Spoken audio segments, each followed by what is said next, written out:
Welcome. You've arrived so soon. The Great Lake must have had favorable conditions today. It's good to finally meet you. Why, what a kind thing to say. I've been told many times that I'm pleasing to the eye, but I've always assumed it was because I'm royalty. It's gratifying to hear it from someone who isn't one of my subjects. Or rather, my parents' subjects. Oh, I understand. You must have fallen for the Topsider gossip about us. Did you think I was some sort of nasty, slimy lizard person? A lot of Topsiders think that. It's all because you refer to all of us who live below ground as troglodytes. Not a very appealing name if you ask me. And, as you can see, we look nothing like those ugly lizard people that prowl around near the entrance to the underground. Does this mean that when we were exchanging letters, you were picturing me as some disgusting creature? How noble of you to have written such sweet words, though you imagined me that way. You must be so relieved. And to think you agreed to marry me as well. I can see that you're truly devoted to your kingdom, to willingly marry a monster for the sake of your people. I find that I'm liking you better and better all the time. Well, there is that. I suppose a commoner would suffer through greater trials than that for a chance to live the life of royalty. My understanding is that your people don't get many opportunities to improve your situation. It's all a matter of being of the right birth, isn't that right?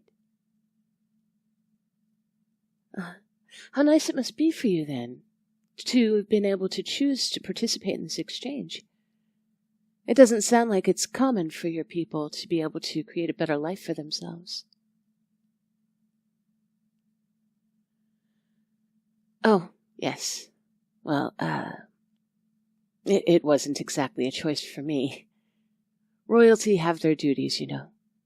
My parents chose me out of all their children for this task. Yes, it's a very important duty. When royals and nobles intermingle too much, their bloodlines become corrupted, and so we tend to select commoners of healthy disposition to wed instead.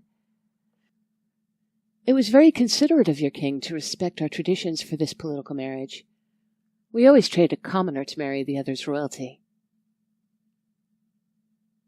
I don't mean to disrespect the Topsider ways, but I think it's better this way. You're going to bring a very valuable perspective that a royal couldn't. You actually know what it's like to be a commoner. You know their needs, even if you're not from this kingdom. It always made more sense to me. Oh, but I'm babbling, aren't I? I must admit, I'm a little nervous meeting you. Even though we exchanged letters, it's still a nerve-wracking experience meeting your future spouse.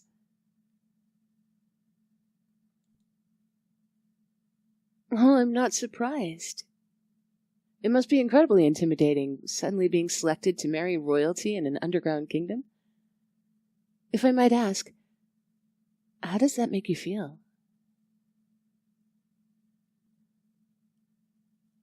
Oh, well, if there's anything you shouldn't be feeling, it's unworthiness. Your people normally decide on candidates for political marriages based on nothing more than parentage and order of birth.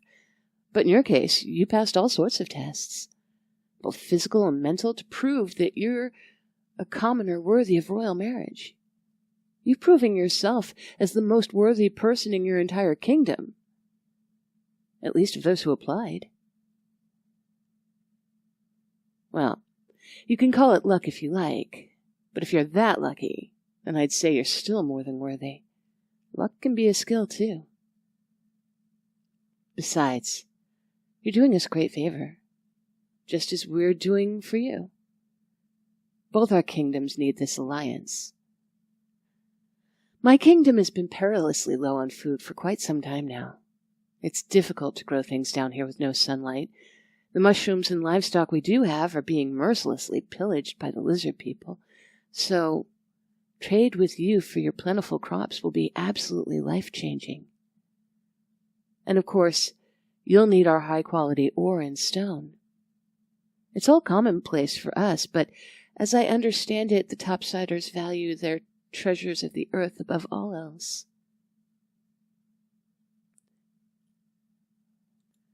I tell you all that to say this.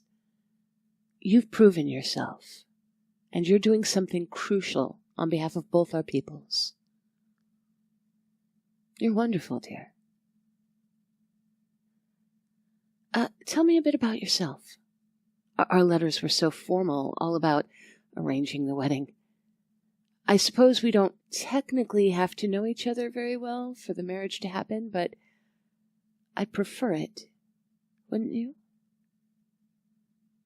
What does your family do? Oh, wonderful. You must have gotten quite used to working with your hands. That could be useful. Nothing. Anyway, do you think you're going to miss that? You must have grown up assuming that you'd take over the family business. I imagine it must be shocking to realize things are going in a totally different direction.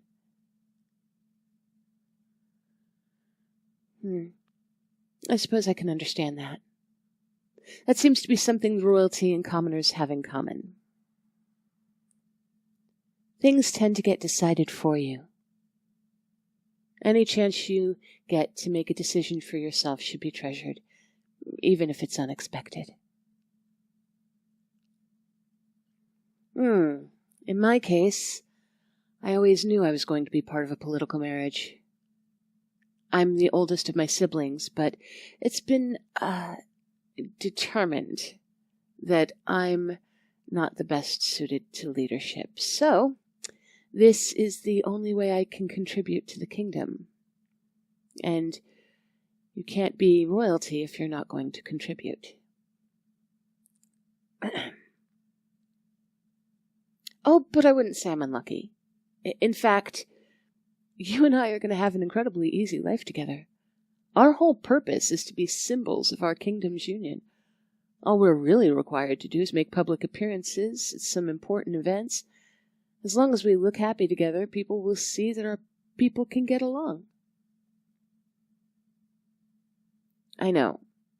It's incredibly simple, of course. We can do more if we choose. We have a certain allotment of the royal treasury that's at our disposal, but that's more a matter of personal taste. Personally, I'd love to do some humanitarian outreach between kingdoms.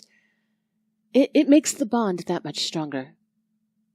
I don't intend to merely laze around in luxury just because I've been relegated to the lowliest role a royal can get. Oh, dear. I think I just said something I shouldn't have. I'm so sorry. I didn't mean to imply that marrying you is beneath me. It has nothing to do with you as a person. It's just, in my kingdom, all the princes and princesses are given land and responsibilities based on their potential. For me to be given no land at all and the easiest possible job, it speaks volumes to what my parents think of me.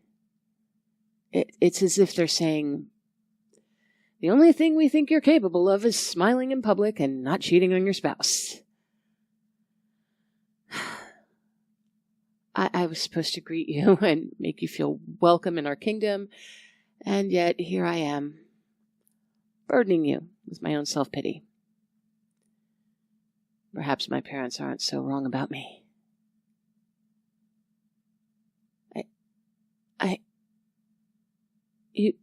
Do you mean that?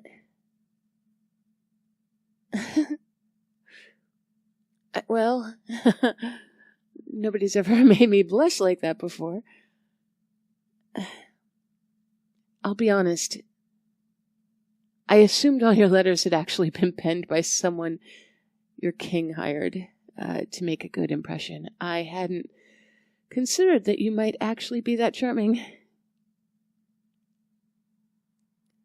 It's strange. I didn't choose this political marriage, but now I think that perhaps, just perhaps, I can still choose you.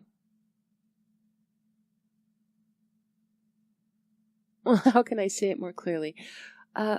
We've only just met. But I think that if we'd met under different circumstances, I could have decided I wanted to marry you anyway. You're sweet and charming. I know just from you passing the tests that you're healthy and intelligent. Maybe you don't see it this way because of your birth, but you're quite the specimen. I mean it. You're bringing up your background as if it changes anything, but I'm telling you it doesn't. If anything, I'm the one who's unworthy. You were chosen because you're the best commoner your people had to offer. I was chosen because I'm the worst of the royalty. I'm the one they could afford to give up.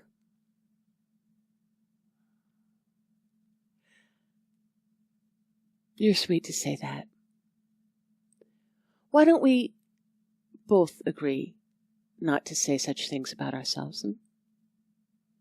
Let's just say that we're each bringing something to the marriage, and we're both doing something important for our peoples.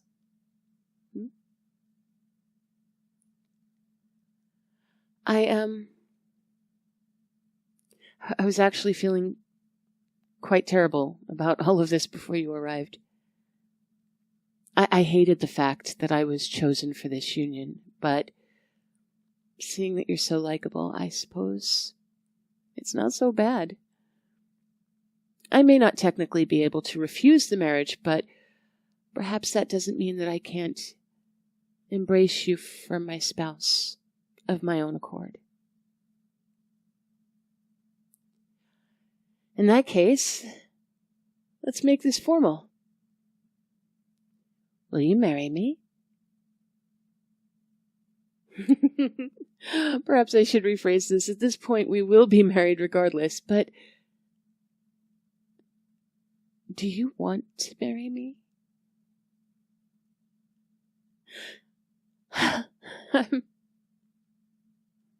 I'm so happy to hear you say that. And I feel the same for you. I'm glad you were the one chosen for this. And to my surprise, for the first time, I'm glad that I was chosen as well. I choose to love you, not because it's my duty, but because it's the one thing I still have a choice in, and because you're worthy of it. Oh, come to think of it, have we just been standing in the palace's entryway this entire time? You're so engaging to talk to. I didn't even realize that there's a whole feast waiting for us. Come. Come, my love.